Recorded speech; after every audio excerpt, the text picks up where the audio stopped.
I'm really passionate about individualizing everyone's delivery in terms of simplicity, basically accelerate or drive.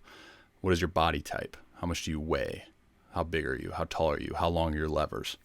And I think for you, especially 5'10", 170, your task shouldn't necessarily be like putting a ton of force and energy into the ground.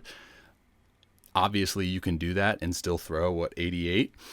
But for me, looking at you and watching how your arm works, because you have a really strong arm, it's going to be about momentum and acceleration, tempo, and not defying gravity. And this happens a lot. We'll screen this in a bit with people who have been told about like their glutes, quad dominant, because then they overemphasize trying to feel engagement from that back leg, which actually takes away from their acceleration rate. So watch, this is what I'm talking about here. So as soon as you lift your leg, your first reaction is to coil and put all of your weight essentially back. Okay.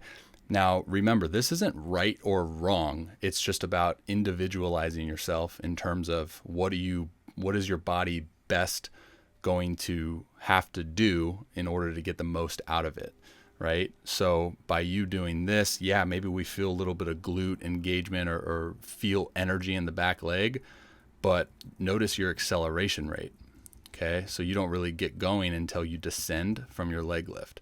So now as you descend, you have to create your acceleration from that point on.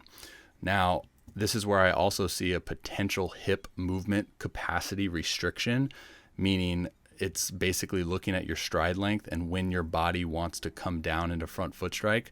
It's a very limited amount of space here, okay?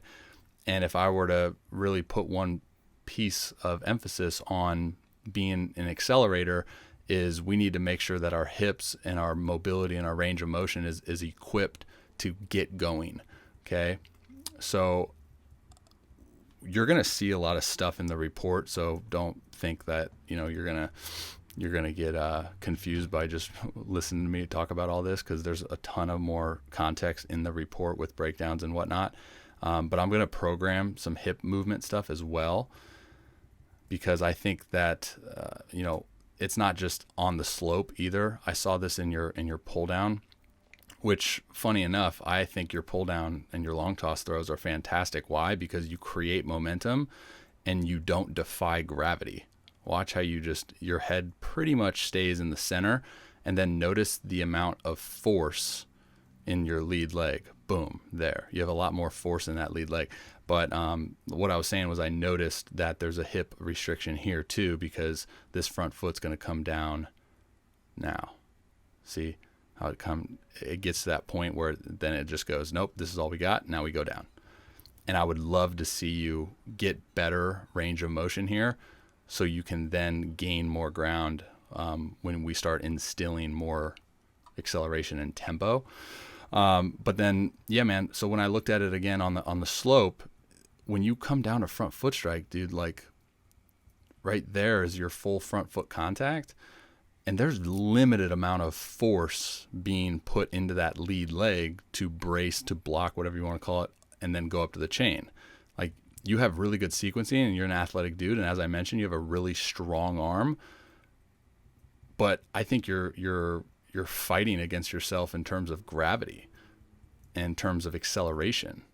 We can get you to accelerate. We can get you to instill a little bit forward momentum, get you accelerating down that mound, get you to put more force into the ground on your lead foot. You're going to have effortless velo, dude. So I compared you with a guy like Sonny Gray, who's, again, shorter guy, smaller levers. So what does he have to do in order to increase his power output? He has to rely on his fast twitch and his tempo. Okay, so he's going to get going down the mound. His goal is to get going down the mound. So watch his initial move. So as soon as he lifts his leg, he's going towards his desired target, right? And not only that, he's going to not defy gravity by shooting into that back leg and shooting weight back there.